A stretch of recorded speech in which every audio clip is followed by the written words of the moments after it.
All right, so we worked on Ben Franklin yesterday. You read something of his 13 virtues. That's basically what that was about. If you've gotten something from that, if you really understood what he was trying to tell people, that's great, but that's not the purpose of why we're studying it. You know, it's like one of those secondhand effect things. Oh, he's got a procedure, or he's got a process that he wanted to take care of some goals. You know, we can do some things like that and make some things similar. I think he actually kind of expected people to maybe follow along, but again, that's not the aspect of what I wanted you to get from this, especially as an English assignment. So what do you think I wanted you to do from it? And please say the 7 questions, because that's pretty much what I wanted you to do. But that still is not the whole thing. We're talking about success. We're talking about Ben Franklin's steps to success. And it wasn't success as far as riches. It wasn't success as far as what he wanted at this point. But what he wanted here was a success in achieving these virtuous goals. So these virtuous qualities, 13 of them, as a matter of fact. But what I wanted you to see really was the process. And today we're going to work on a SWBST chart, because we want to basically put it up and sum it up what he's doing into one sentence.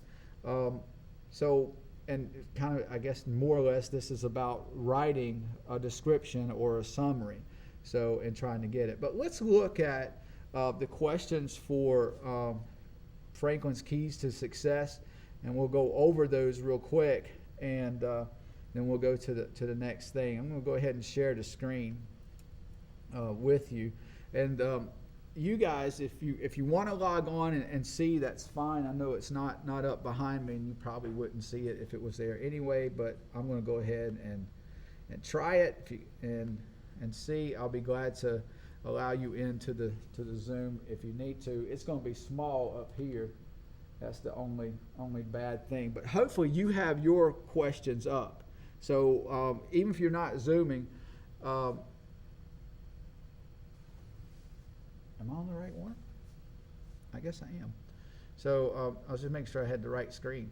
So if you're not Zooming, if you follow along with the questions, we'll have those. Now, I did not put answers in here because mostly these questions are not designed for right, wrong, or whatever, except for the definitions. That's a different thing. But it's really your opinion and how we get that, or how we come up with it. Part of what we want is to make sure that you guys are backing up your work with textual evidence. So that's the big deal, and that's what we kind of been working on for the last week, is to make sure we back up things. That quiz you took on Patrick Henry included some textual evidence that you would answer one question, and then it would take you to another question that said which one is the textual evidence for it. So, and that's where I'm bringing you. And if you notice, that quiz did not count on your Power School grade. So I just want you to be aware of that. All right. So how do we define arduous? How do we define arduous? Difficult. Yeah, arduous is hard. How about virtue? See if I get this right. What's virtue?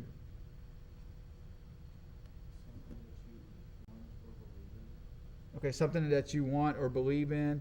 Virtuous, moral, ethical values, things like that, is actually defined as behavior showing high moral standards, if you looked it up on something like dictionary.com.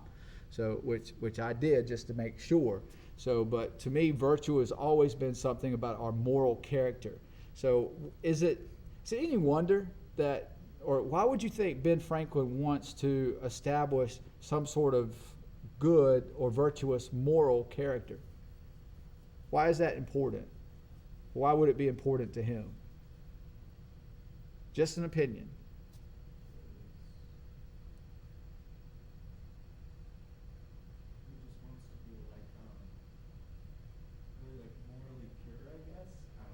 Okay, can a person be more? The answer was he wants to be morally pure, I guess. So can a person really truly be morally pure? So, and he did make that attempt on one of his, and I can't remember the actual number. No, it was humility, be like Jesus and Socrates. Yeah.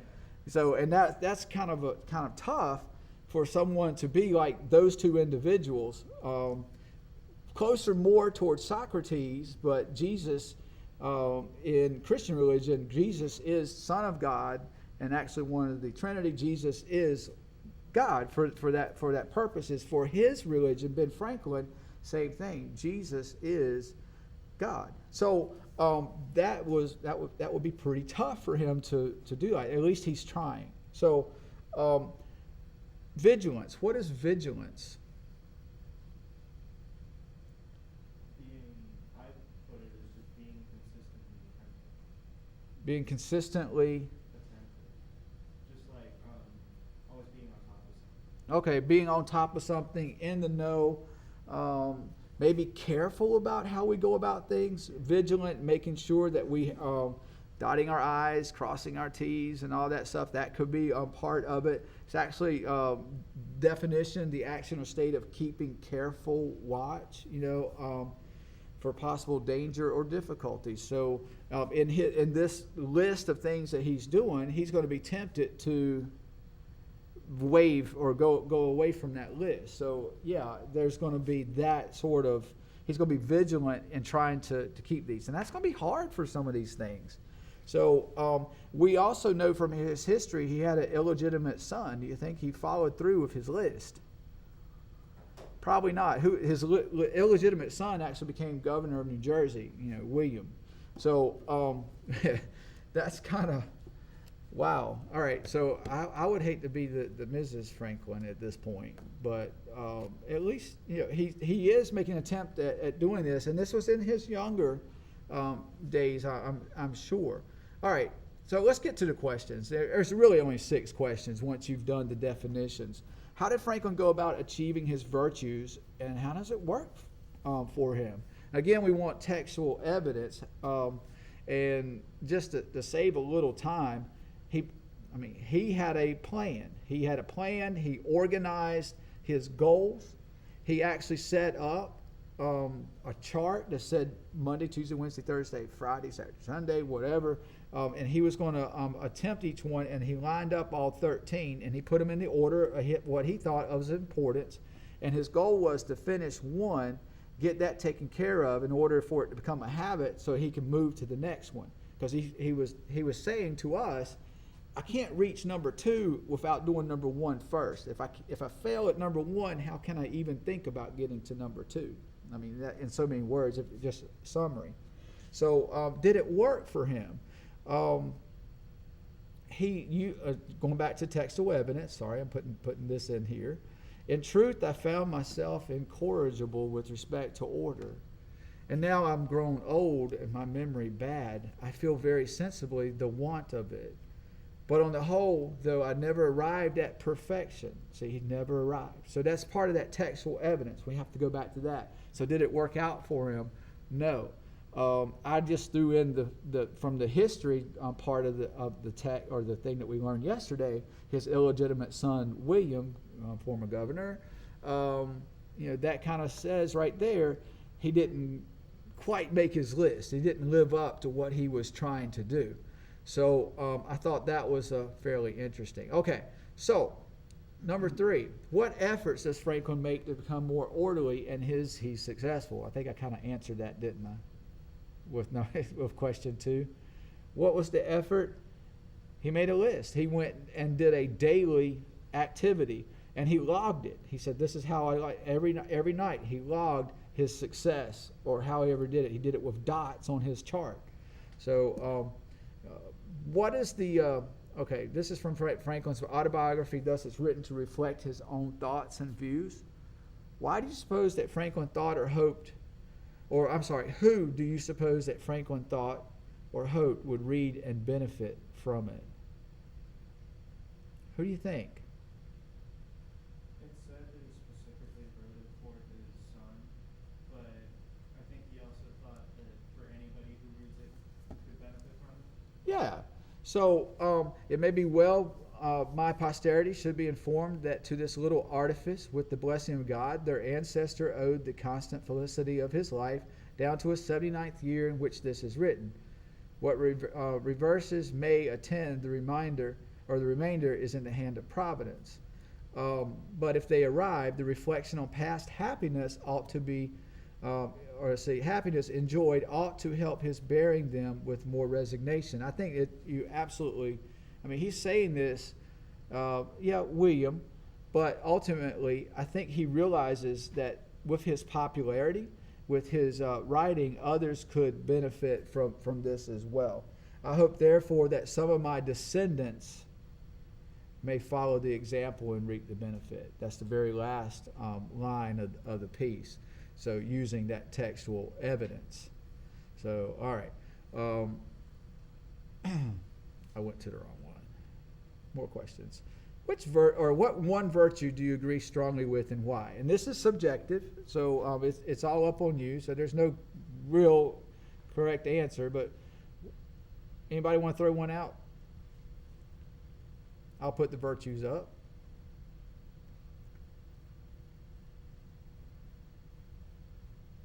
Get to it.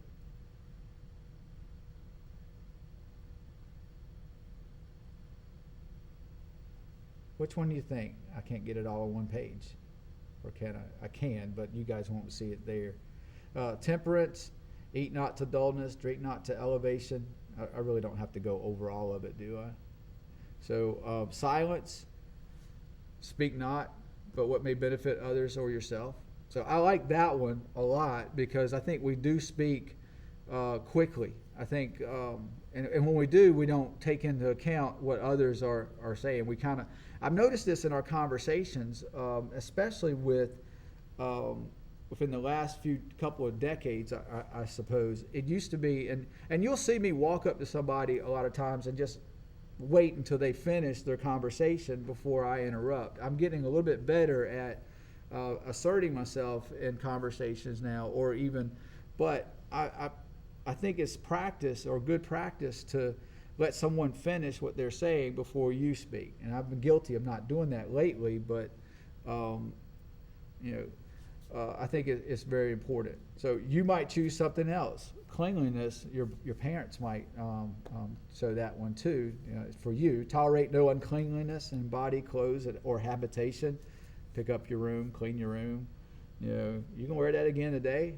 Anybody hear those words? So I haven't washed that yet. He's